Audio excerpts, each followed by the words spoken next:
Қазақтың бір мақалы: өнер алды бірлік, ырыс алды тірлік дейді.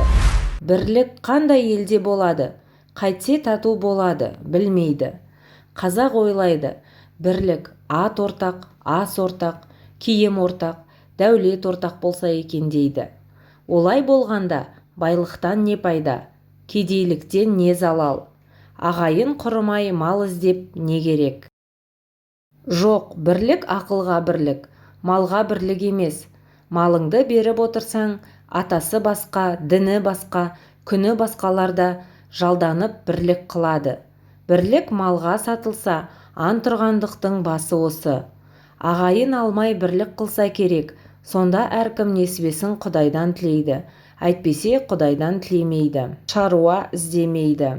Әуелі біріне бірі пәле іздейді, не түсін, не ажарын, не өкпесін бұлдап, ол болмаса бір пәле салып, қорғалтып, әйтеуір бірін бірі алдаудың амалын іздейді. Мұның қай жерінен бірлік шықты? Ырыс алды тірлік дейді. Ол қай тірлік? Ол осы жан кеудеден шықпағандық па? Жоқ, ондай тірлік итте бар.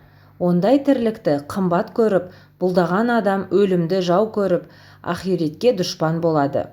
Жанын қорғалтып, жаудан қашып, қорқақ атанып, еңбек қылудан, қызмет қылудан қашып, еріншек атанып, ез атанып, дүниеде әлгі айтылған ырысқа дұшпан болады.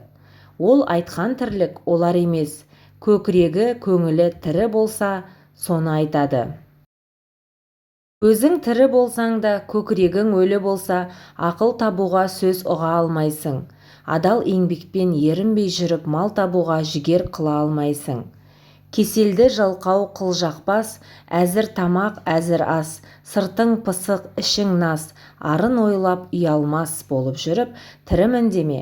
Онан да Алла жіберген ақ бұйрықты өлімнің өзі артық. Құрметті достар, каналға тіркеліп өтіңіздер.